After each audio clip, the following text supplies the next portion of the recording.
NHL still on a holiday break, all hockey-obsessed eyes turn to the World Junior Hockey Championship beginning today. For fans of the Calgary Flames, they have one man in particular they will be keeping a close eye on, and that is Axel Hurtig of Team Sweden. The Flames already have an insane defensive pipeline of prospects, but if Hurtig impresses, this could have serious implications for the future of the Calgary Flames. We're going to get into all that and more in this video, but first I want to welcome you to Flames Digest. I'm Mark Griffith. If you're new around here and you love the Flames, make sure you subscribe so you can stay up to date on all the latest news, updates, reports, and rumors revolving around your Calgary Flames. We would love to welcome you to the Flames Digest family. If you celebrate Christmas, I hope you had a great Christmas yesterday. If you celebrate Kwanzaa, happy Kwanzaa today. If you celebrate Hanukkah, happy Hanukkah yesterday, and all of the other holidays. It's just a lovely time, the holiday season. And what does the holiday season bring in the hockey world? Of course, Boxing Day means the World Junior Hockey Championship is starting. So let's talk about some World Junior implications for the Calgary Flames.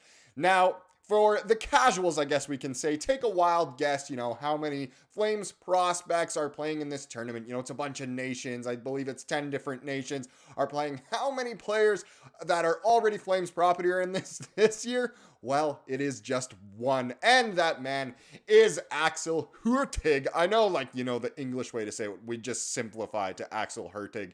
I tried to watch some highlights to figure out how to pronounce it. The more Swedish way is something more like Axel Hurtig, something like that. I don't know. We'll just go Hurtig for this video, but I know who I'm going to be. Where does Team Sweden's Axel Hurtig fit in with the Flames' future plans? So, Hurtig, drafted by the Flames and currently developing with the WHL's Hitmen, is representing Sweden at the World Junior Tournament. This is a great article by Wes Gilbertson from the Calgary Herald. If you want to give the entire article a read, please feel free. It's actually a really nice one to read. We're going to go over quite a bit of it, so huge shout out, obviously, to Wes Gilbertson and all the great work he does for the article in this one. But let's break it down as we love to do. So, Hurtig will be living that dream over the next week and change, this time skating in the World Junior spotlight rather than watching the action in his pajamas. He's the only Flames prospect participating in this latest edition of the annual holiday showdown. And for those that don't know, he is a defenseman that is currently playing with the Calgary Hitmen. So it's great that he's super close to the Flames as well. So I know a lot of Flames fans love to watch the Wranglers as well, and just if you're a Flames fan or if you're from Calgary, a lot of the time you do like the Hitman as well. So a lot of people will already be familiar with him. But if you only catch the highlights or if you only check the scoring summaries, you shouldn't expect to see a lot of Hurtig.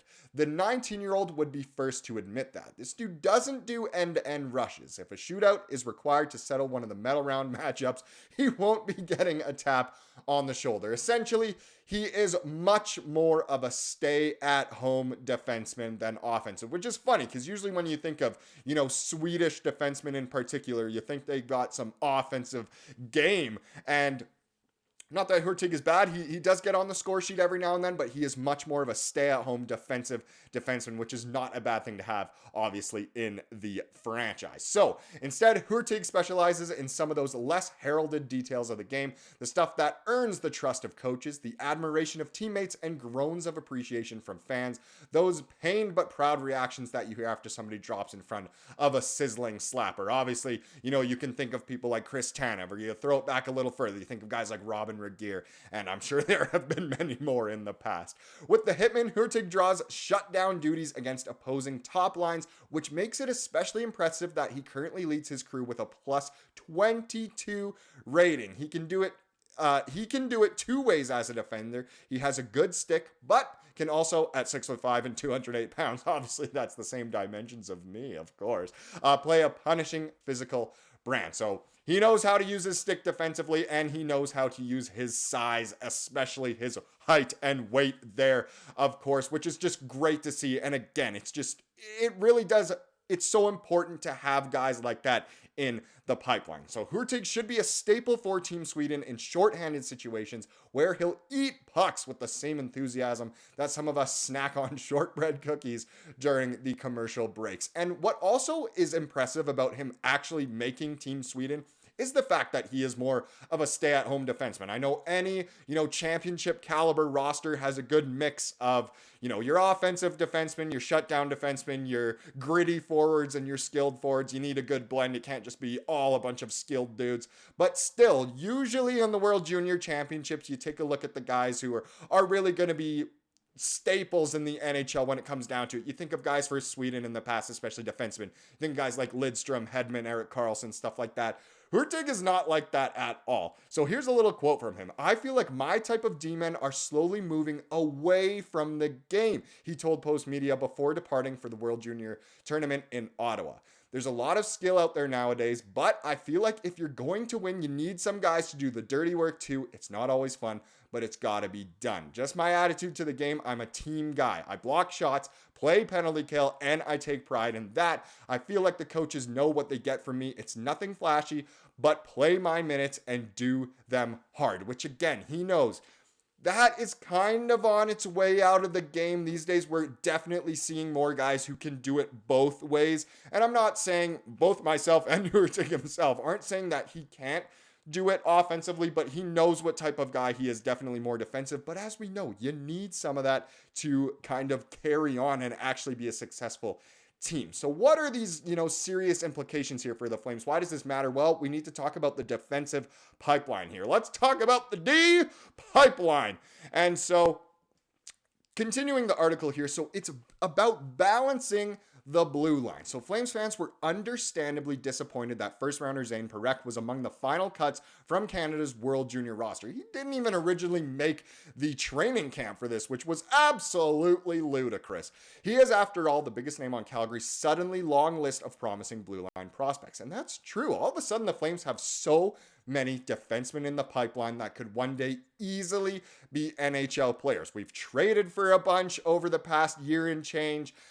We've drafted a bunch as well. And, it's just great to have so many of them. So while guys like Parekh, Hunter Brustevich, Henry Muse, Etienne Morin, and Jeremy Poirier have gobs of offensive upside, a could-be contender also needs to develop some stay-at-home sorts. Calgary's current pipeline includes several who fit that description too. It's not just Hurtig. So there's Artem Grushnikov, Yan Kuznetsov, and Ilya Solovyov with the AHL's Wranglers, plus Hurtig, of course, and Eric Jameson in the WHL, who is having an outstanding season. So Jameson, a sixth rounder in this past summer's draft, is co-captain of the league-leading Everett Silvertips. And boy, oh boy, do the Flames love a prospect from Everett, Dustin Wolf. Hurtig has so far contributed 2 goals and 5 assists in 28 outings with the Hitmen.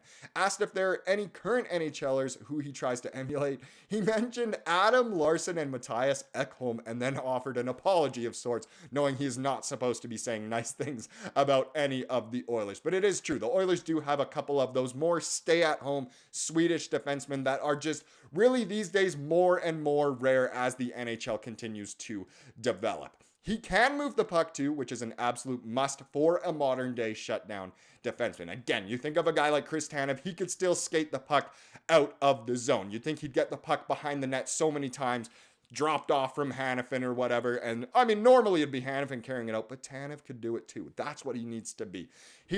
Here's a big, long guy that plays hard every night. Pause at that entire sentence, said Flames director of player development Ray Edwards of Hurtig.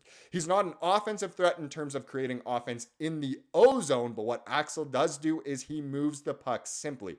I don't want people to think this is who he is, but he reminds me of Chris Tanev that way. Well, there you go. Chris just made the right play with the puck. He just get the puck going by making the simple, smart play, and that's what Axel does. He doesn't try to overthink it. He's one of those guys that doesn't like the first option and looks for a second and the third, and then he's too slow, so it gets taken away. He sees the play and he makes the play. Great quote there, and it's so true. That's truly what you want out of a really good defenseman, of course. And by the time this video goes up, I think the Sweden game today will already be over. I think they're heavily favored over Slovakia, and who knows, maybe Hurtig got on the score sheet, but hopefully he had a good game. I know who I'm going to be if I'm going to make the NHL, and that's going to be a big, hard defenseman that blocks shots and a good first pass Hurtig reason. I'm just trying to get as good as I can on that. Of course, I work on my blue line skill and try to get better at that too, but that's an important part because that's an important part of the game, but I know where my strengths are. And if you're really good at one or two things, you can make it in the NHL. I know more and more as the game develops, you need to be really good at most things. You need to be really good with your stick. Obviously, speed is so huge these days, but still, there are some players who are really good at one or two things in particular, and Hurtig knows if he wants to make it to the show, that might just be what he has to do. Not many players at any level understand exactly what they need to be and take pride in the identity that they're supposed to have, said Paul McFarland, who is in his first season as bench boss for the Hitmen after spending the previous 3 winters as an assistant coach in the NHL.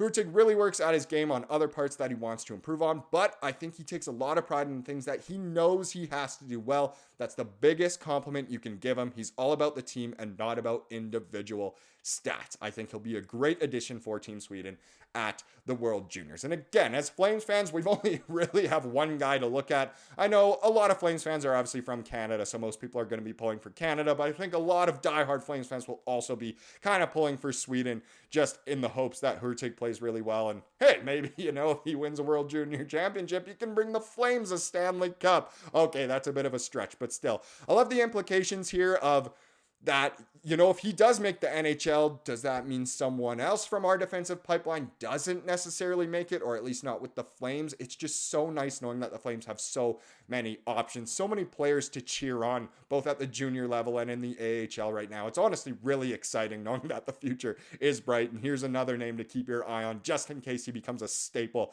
in the defensive core for the Flames of the future. Boy, oh boy, I love it. Now let's get into the comment of the day to wrap up this video, as we love to do here on the channel. I know it's been a little bit of a longer one, but that is okay. And this comment comes from yesterday's video, of course, talking about Christmas wish lists and whatnot. And Todd here says, our wish list should include not being in the mushy middle and just finish bottom 10 so we get all our picks. And yes, again, it would be huge to get that first round pick back, especially if the Flames aren't going to make the playoffs. It is so much worse to finish, in that 16th to 20th in the NHL than anything else. I mean, I'd much rather take, a first round loss almost in the playoffs, just knowing we made the playoffs, or I would just rather finish bottom 10 as well. I know so many Flames fans are ready for the team to make that decision to really play worse, which I know would never happen. A professional team's not going to purposely tank. But either way, I know a lot of people's wish list does include that as well, so it's good to recognize that. Thank you so much for watching this video. Please subscribe like we saw here today, and have a wonderful rest of your day.